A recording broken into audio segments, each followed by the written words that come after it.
Assalamualaikum warahmatullahi wabarakatuh. A'udzubillahi minasyaitonirrajim. Bismillahirrahmanirrahim.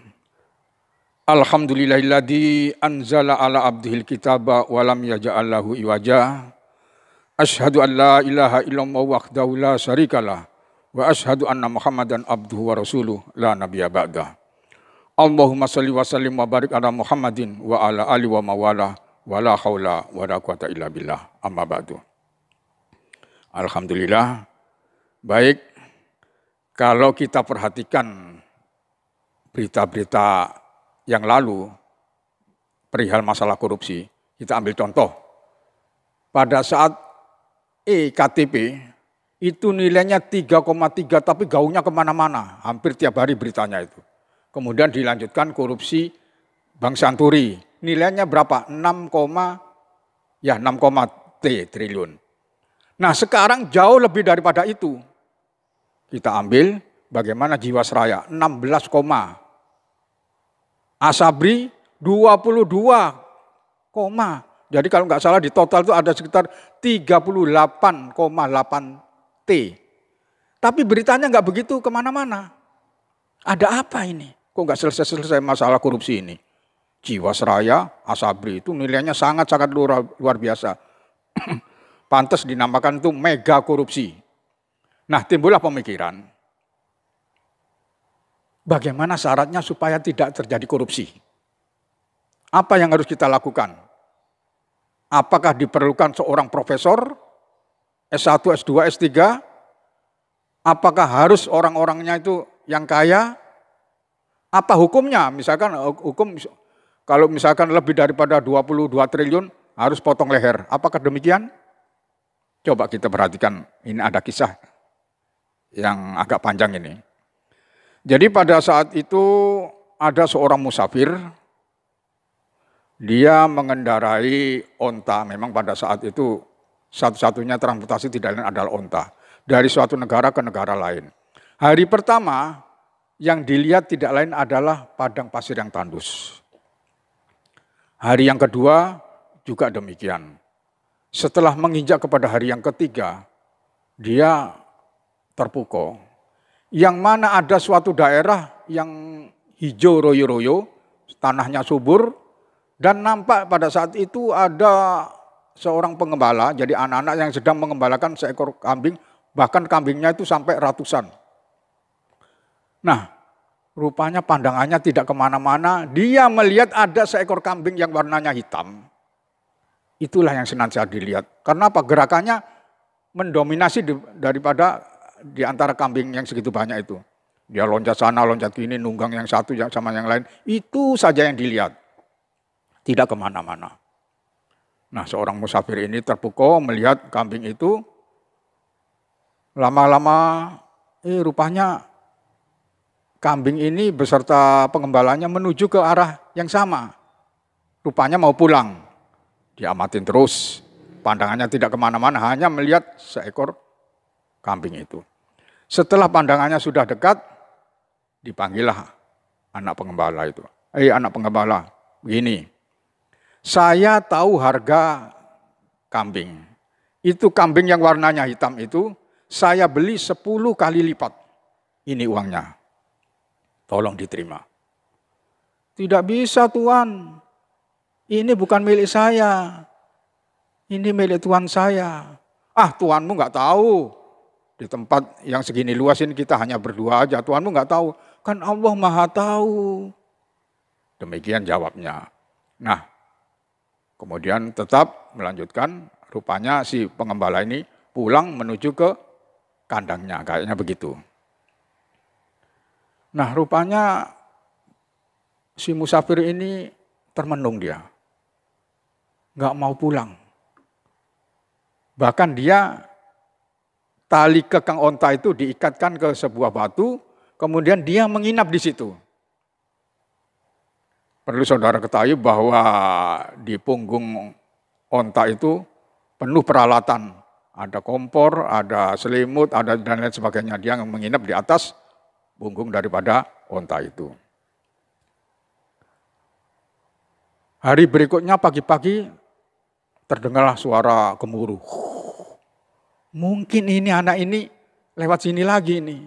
Dicegatlah anak pengembala itu. Setelah jarak dekat, sini nak. Iya. Masih ingat sama saya? Masih ingat. Begini, coba tunjukkan siapa Tuhanmu. Baik, yuk kita sama-sama pergi ke Tuhan saya. Nah kemudian menuju ke Tuhan si pemilik kambing itu. Rupanya terjadilah transaksi yang mana bukan kambing hitamnya yang dibeli, akan tetapi melepaskan anak ini. Anak ini dibayar dengan berlipat-lipat onta. Dengan beberapa onta. Nah kemudian anak pengembala ini ikut dibawa oleh seorang musafir. Sampai ikut dagang, dia melanjutkan perjalanan menuju ke negara yang dituju. Nah ini cerita singkat. Kalau saya perhatikan, anak ini mengatakan, ini bukan milik saya. Ini milik Tuhan saya. Tuhanmu nggak tahu. Udah terima aja, ini Tuhanmu kan nggak tahu. Kan Allah Maha tahu. Inilah yang di dalam surat Al-Quran, di dalam surat Al-Hadid, ayat 4. Wa huwa ma'akum aina ma kuntum wallahu bima ta'maluna basir. Wa huwa ma'akum aina ma kuntum. Allah berserta kamu di mana saja kamu berada. Dan Allah Maha menyaksikan apa yang kamu kerjakan. Jadi dimanapun, di tengah hutan pun Allah Maha tahu. Di padang pasir Allah Maha tahu. Dan apa yang kau kerjakan Allah juga Maha tahu. Nah coba kalau kita perhatikan di dalam surat Al-Baqarah itu ayat 33. Inni a'lamu ghaibas samawati wal ardi wa a'lamu ma tubduna wa ma kuntum taktumun. Jadi ayat ini sebetulnya ini ditujukan kepada Nabi Adam. Aku mengetahui yang gaib, baik yang ada di langit maupun yang ada di bumi. Inni a'lamu ghaibas samawati wal ard. Aku mengetahui rahasia apa yang ada di langit dan apa yang ada di bumi. Wa alamu ma tubduna wa ma kuntum taktumun. Dan aku mengetahui apa yang kau nyatakan dan serta apa yang kau sembunyikan. Jadi dikatakan tahu, apalagi disembunyikan di dalam batin pun berencana, Allah sudah tahu. Apalagi di padang pasir ada 2 orang. Nah ini cerita singkat, seandainya di dalam pemerintahan kita orang-orangnya seperti anak pengembala ini, niscaya tidak akan ada korupsi. Nah, kalau kita perhatikan siapa yang korupsi itu? Menteri ada, gubernur ada, bupati ada, wali kota ada, anggota DPR banyak. Iya kan? Hakim ada, jaksa ada, semua lini ada, bahkan jenderal pun ada juga yang korupsi. Nah, syaratnya contohnya, seandainya seperti seorang anak pengembala ini, niscaya tidak akan ada korupsi. Nah, ini perlu ini. Saya kadang-kadang berpikirin kok korupsi nggak selesai-selesai malah terjadi terus. Apakah hukumnya yang diperlukan? Misalkan dipenggal. Apakah itu? Setelah saya hayatin, seandainya pribadi-pribadi penyelenggara negara seperti seorang anak pengembala, niscaya tidak akan ada korupsi. Jadi hikmahnya seorang pengembala karena kejujurannya ini, Allah melepaskan yang tadinya dia statusnya sebagai budak belian yang terkungkung, tidak ada keleluasannya, akhirnya dia lepas. Seandainya dia itu menerima 10 ekor kambing, rupanya Allah dibalas dengan kejujurannya.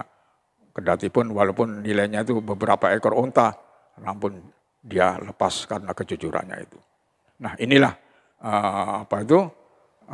cerita singkat yang dapat saya sampaikan. Insya Allah di lain kesempatan akan saya lanjutkan. Sekian wabillahi taufik wal hidayah. Wassalamualaikum warahmatullahi wabarakatuh.